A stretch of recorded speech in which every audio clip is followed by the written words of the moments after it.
Good afternoon, dear students. Welcome to the Institute for Open Learning. For those pursuing a diploma in education secondary and a diploma in education. Our subject for today is Business Studies Module 2.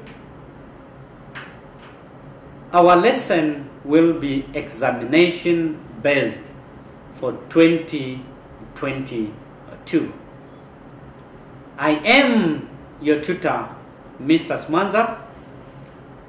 I can be reached at the following contact number provided: 081 444 0339.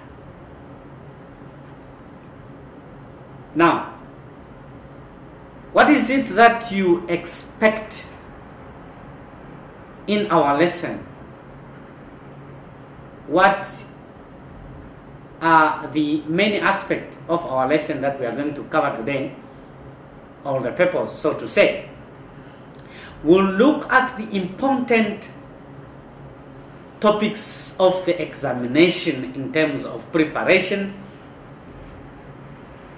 Our class or lesson of today will summarize the 3 examinations that will be May, August, and November examination. This class will serve as a guide towards the preparation and writing of the said examinations.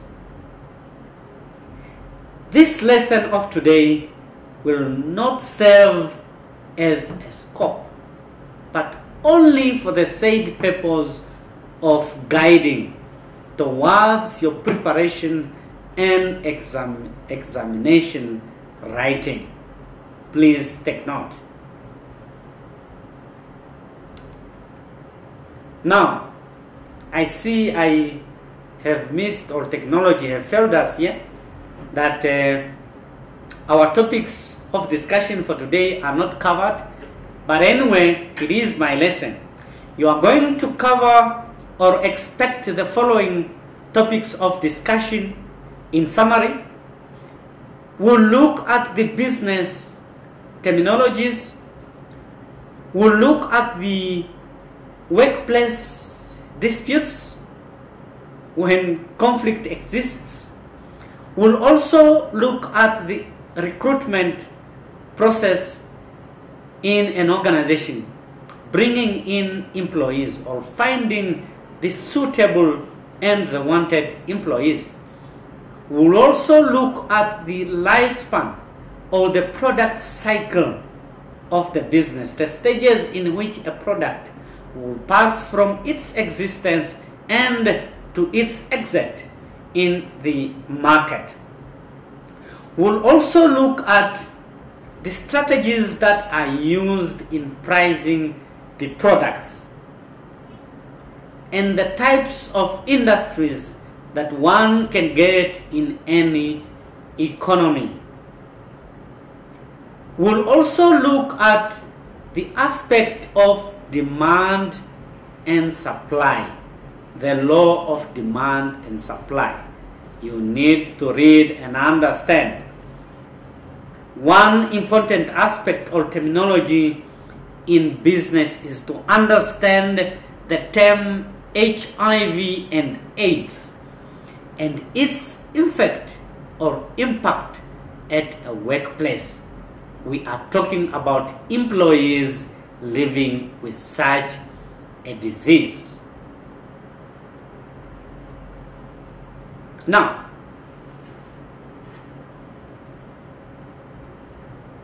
let's look at the aspect of terminologies. For the sake of this lesson, we are only going to look at a few, but you are advised to read more and understand all business terminologies. This is a very important aspect that is required to any and every business stakeholders, and including the aspiring teachers, for them to effectively and efficiently make their students or learners to understand when they are busy executing or delivering their services. Look at the aspect of a questionnaire. What is it? A list of questions that needs to be answered by a certain group of people selected to do so. Look at the term market, which can be referred or is referred as to a place where sellers and buyers meet to exchange their goods and services. The term marketing, the process or an approach at which organizations make or businesses make their products known to its intended customers. Look at the term target market. Which type of the group of sectors are your products really intended to? We are talking about marketing a market. What is it that you are marketing? What is it that you are taking to the market? This is referred as to a product. Look at the term trade union, which is a representative of employee in the employment relations, especially or when conflict exists. Whereas there is also a representative on the side of the employer, referred as to the employer's trade union. Look at the aspect of training within the workplace, which is a responsibility of an employer to add value to the existing knowledge of its workshop. Look at the term participation, which is the active involvement of employee in the business activities. Now, that was a summary of the business technologies for terminologies for the purpose of this class for today, but you are advised to read more and understand these business terminologies. Let's look at the aspect of workplace conflict and trade union. You are advised to first understand what the term conflict means, which is a misunderstanding or a disagreement between two or more people. In this aspect, we are talking about the employment relation within the business, which can be which is a misunderstanding between the employer and the employees. This is when the aspect of trade union will come in, as we have mentioned in relation to business terminologies, that trade unions comes in to represent the employees when there is conflict between the employer and employees. But now, what are the reasons of why employees join, or why they should join a trade union? What are the benefits? What if I don't want to join? What are the reasons for joining such? These reasons or advantages of joining a trade union is that you will enjoy the bargaining power when there is a dispute, a conflict, or when an employee has a grievance, a complaint, when you are not satisfied at the workplace. This organization, trade union, also helps employees in terms of discrimination at the workplace. They also helps when it comes to job security. they also help to influence the sense of participation, to push or to force the employer to help you or to involve you in the business activities in terms of decisions and any other aspect. It also helps you to express yourself, to express your concerns and your demands towards your employer.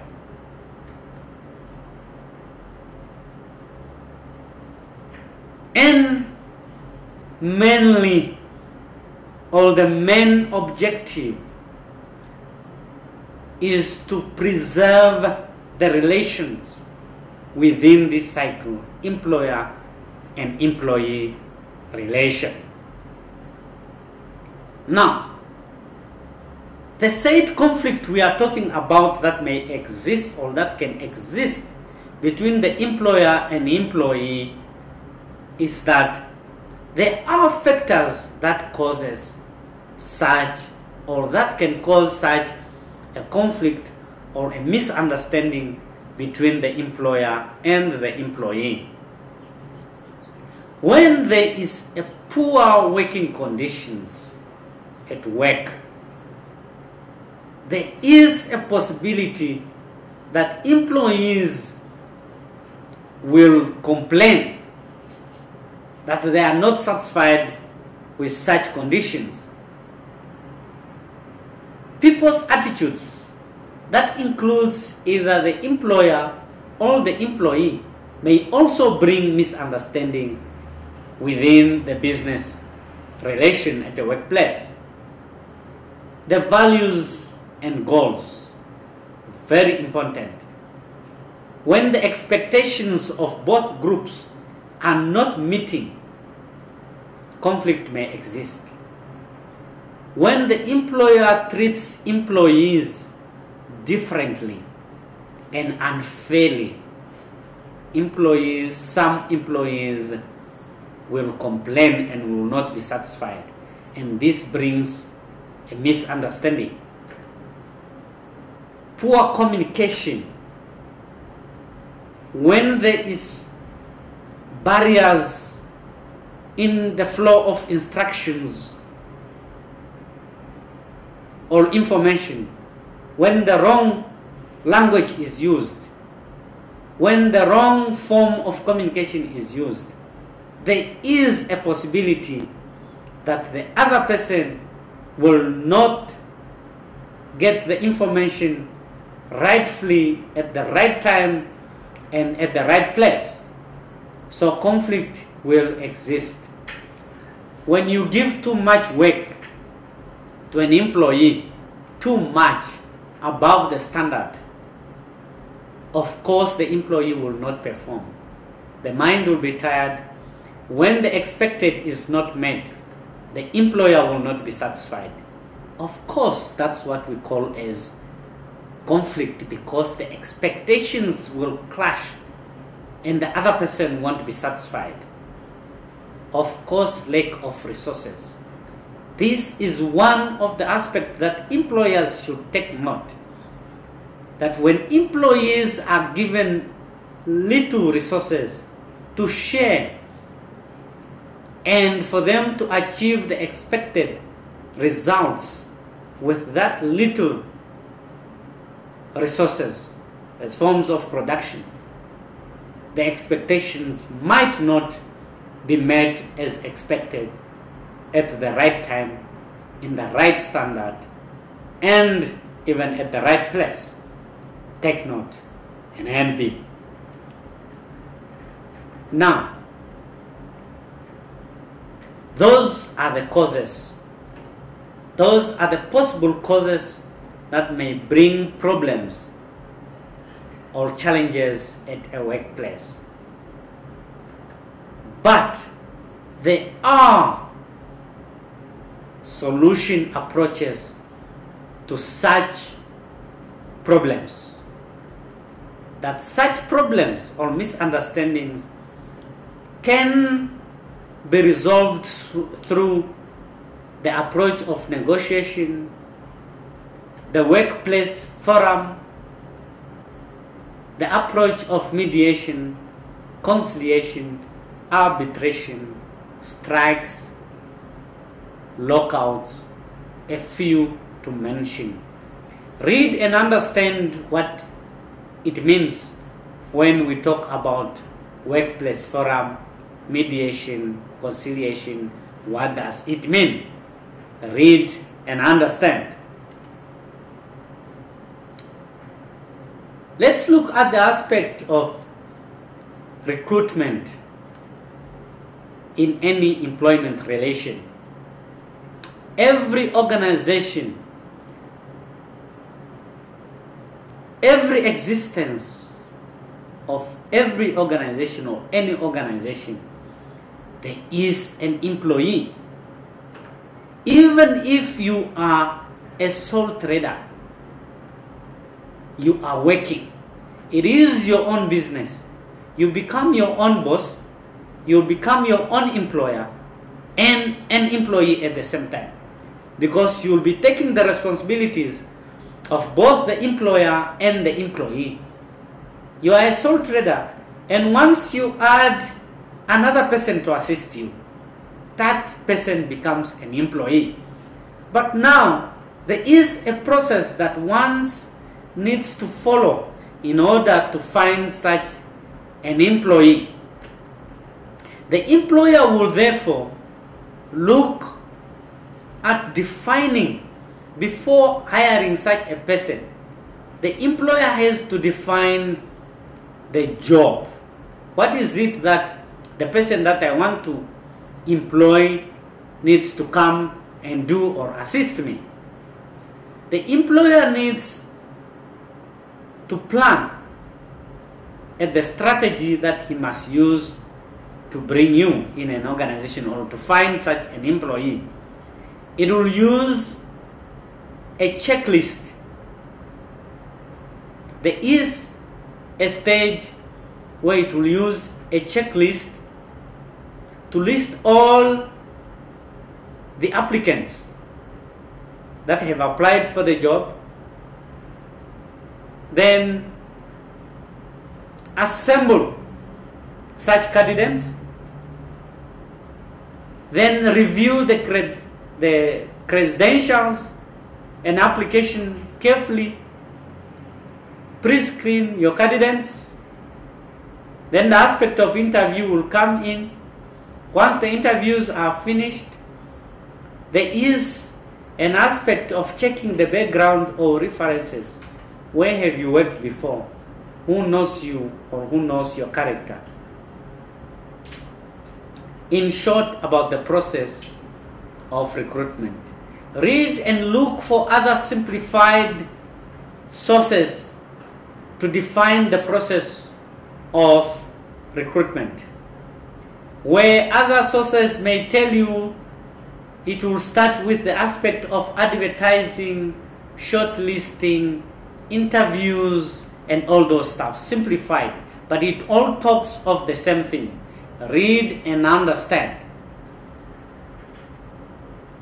Let's look at this aspect of product that we have been talking about. Business activity, business activity, business activity. There is no business activity when there is no existence of the term or the aspect of product in such a business. A product is what brings the existence of the business. It what brings in the aspect or the term business activity. Without this product, there is no business. Now, let's look at the types of the said products within this business activity. You will find that we have the consumer products, which includes food, newspapers, clothes, a few to mention. There is an aspect of or the type of industrial product that includes things that are produced by industries like bakers, flowers, buys flowers from or to make bread, scones, a few to mention. There is a product referred as to service, which are things or products that cannot be touched or either be seen. There is a type of a product referred as to a place. An example of this is the travel agencies that markets and sell their product to people. A person, an idea, can also be referred as to a product, which is simply, or a simple example of this is politicians marketing their ideas to the followers or to influence people to follow them, and also interviews. The ideas that one will sell to the employer can be referred as to the product. That knowledge that you are telling the employer that you have can be referred as to a product.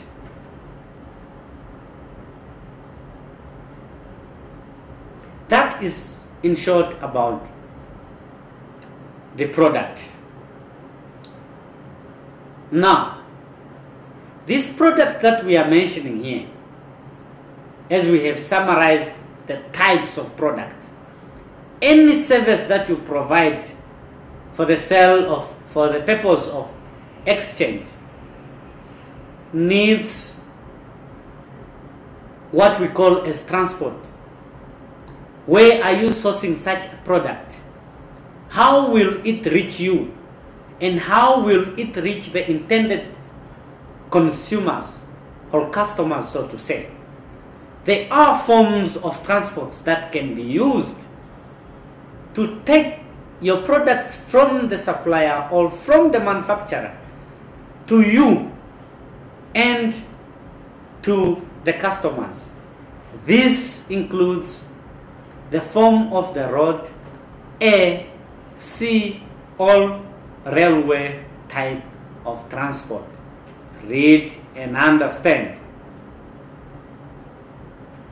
Now, this product that we are talking in the business needs to have value in terms of the price. It needs to be priced. But now, how do you price such a product? There are strategies or forms that may guide you or that needs to be considered before pricing.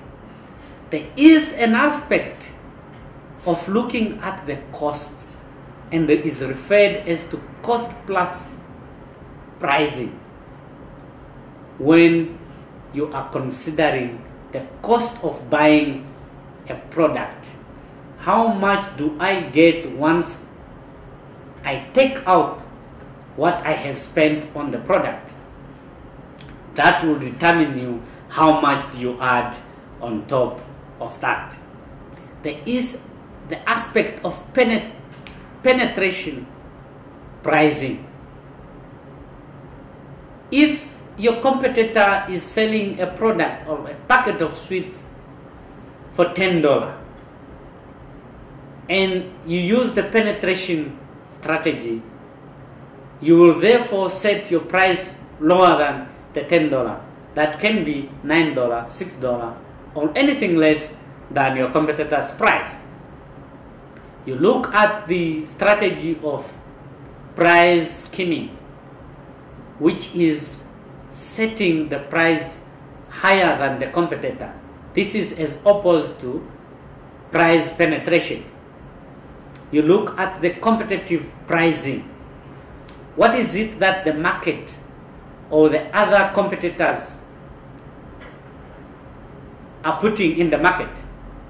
That will also help you to determine at what price should you price your product.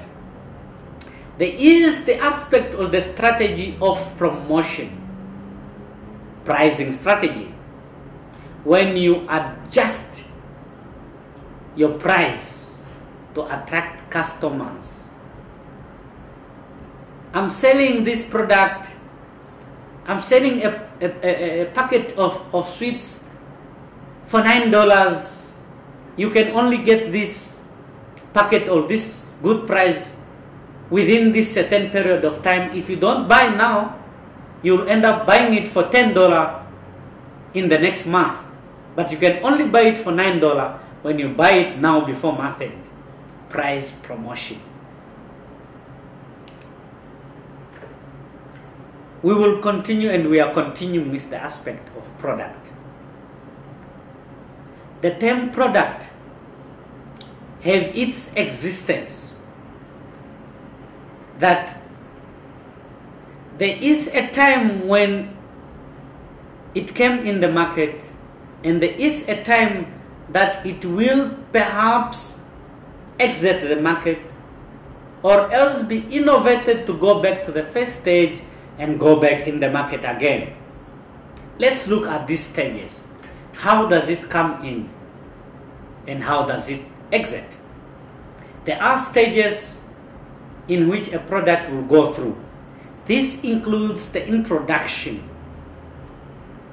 which includes the stage where the entrepreneur makes a research on what type of the product to bring in the market, develop such a product, bring it to the consumers or customers in a form of testing to see if it's wanted, to see if it's quality and can live longer in the business, and launch it if you find the good result.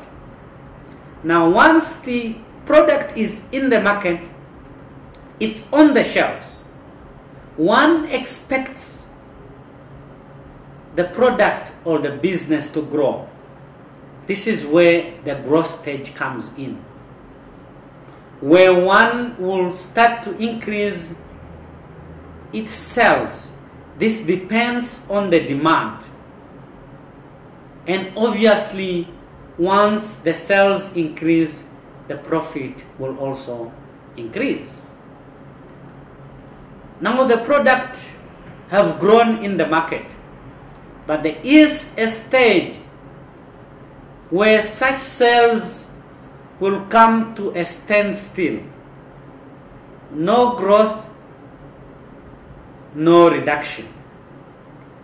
The demand will mature, where a product will reach the status where it does not increase, it does not reduce the demand.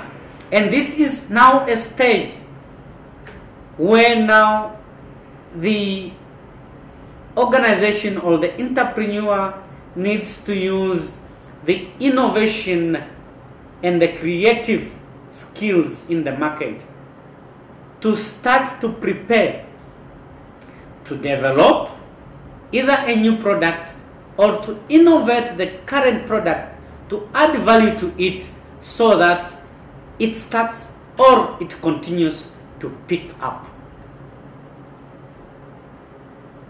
Now, if it had reached that stage, you have done your innovation or you have not done your innovation. Now the decline stage comes in. The product will start losing its demand. Of course, when you have got no customers, the sales will decrease. You are not selling as you were selling. And then, of course, the profit will also lower. That is in short about the life of a product in a competitive market. Now, let's look at the types of industries in the economy or in the economic activity of any country. We have the private industries, we have the manufacturing industries, wholesaler industries, retail businesses, and service businesses. This can also still be contextualized in terms of things that we have discussed, like transport, in terms of the product life cycle. For example, when we are talking about the primary industry, secondary industry, how do you transport that products from the primary part to the manufacturer, to the wholesaler, to the retailer, and the service businesses? There is an aspect of transport, but you need to read and understand what types of product are found in the primary industry, what type of products do we find in the manufacturing industry, products in the wholesalers, in the retail, and in the service industry. When you read to understand, you will see the flow and the evolution of a product from the primary industry, when a product was not called a complete or a final product before it reached a customer. There was a stage at which it began to exist in the industry. Read and understand. Let's look at the aspect of law of demand and supply. What does this law states? The law of demand states that when the price increase, when the business increase its price for its product, of course there will be an impact on the customers, whereas the demand of such a product will decrease, and that when a business reduces its price, the customers will now afford to buy such products, and more of the customers will afford, meaning the demand of such a product will increase. In simple terms, it says when the price increases, the demand will reduce. But when the price reduces, the demand will increase. That is in summary. The law of supply will therefore be opposed when to say when the price will increase of a certain product, the supply of such goods and services will also increase. And that when the price decreases, the supply of such products will also decrease. Simple and straightforward. Read and understand. Let's look at the aspect of HIV and AIDS and its impact at the workplace.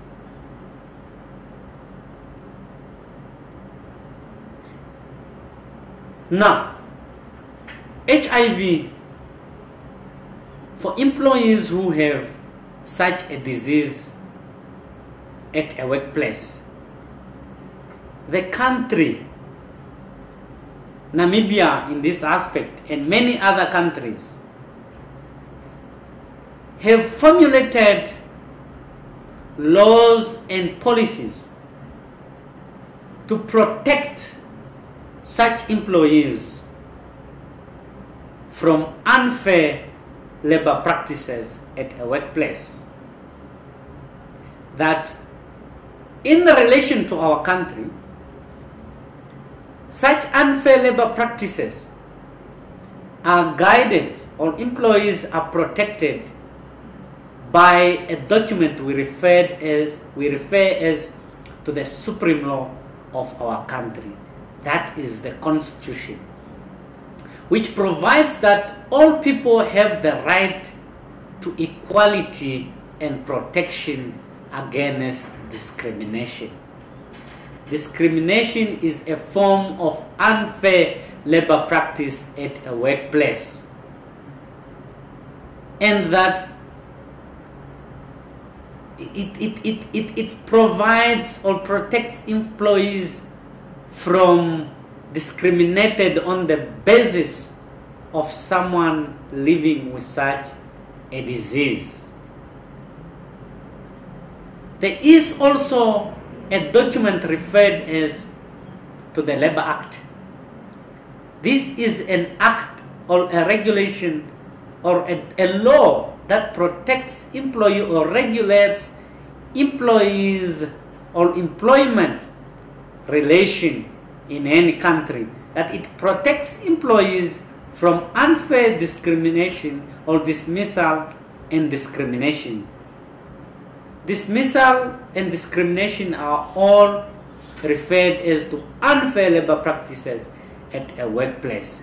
There is also, or the government had also went miles to develop a document, a law that is referred as to the National Code of HIV and AIDS in the employment, specifically for HIV and AIDS in employment, which provides that there should be no pre-test of HIV. There should only be normal medical tests to determine the fitness of an employee, but such a test must exclude the aspect of HIV test. That the testing of HIV at a workplace should not include this aspect of HIV we are talking about. That if so, that this test should be voluntary, but not by force. Now, what is the effect of people living with such diseases at a workplace? What effect does it have on the employer or the outcome or the productivity at a workplace? That this may result in a smaller labor workforce, whereas more employees will be fired or will no longer afford to work due to the health. It can reduce in a form of death, more death due to health.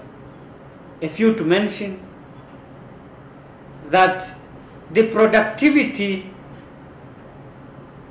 at a workplace may reduce due to absenteeism because employees are sick and are not of good health to achieve the expected production. The cost pressure on the companies may be too much in terms of the employer's responsibility to provide the medical assistance to such an employee.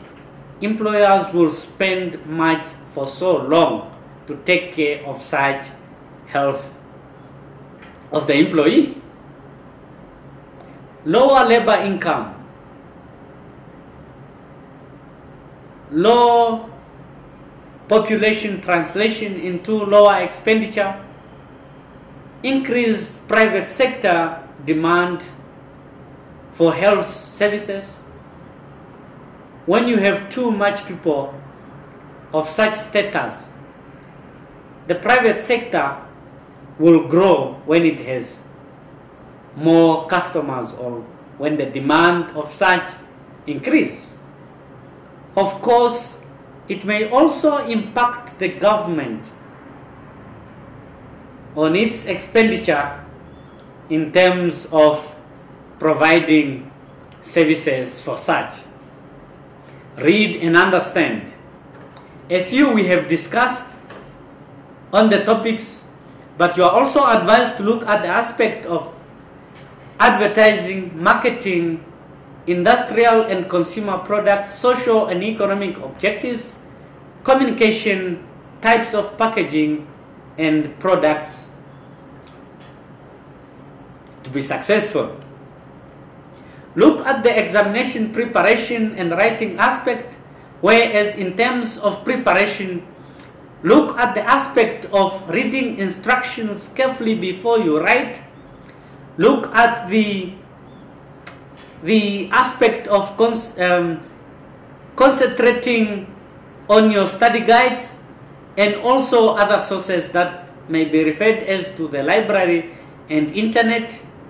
Please take note that all the questions that you'll be asked in the examinations are from the content of our study guide provided by this institute. Please make sure you do not forget the required and necessary materials needed and required for such an examination.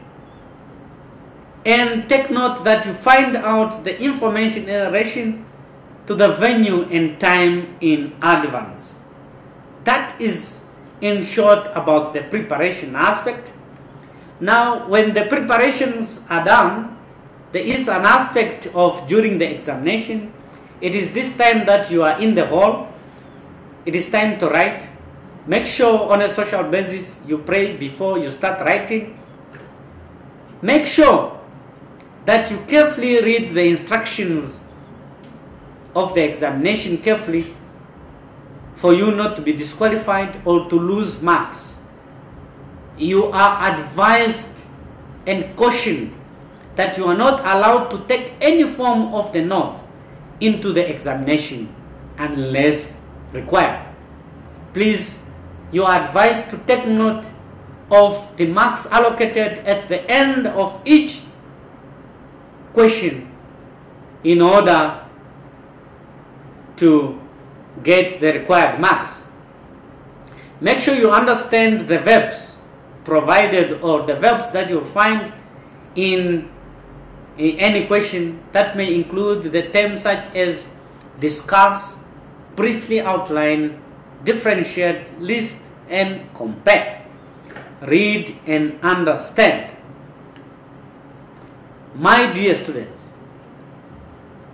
this brings us to the end of the summary of our class for today, and I wish you good luck.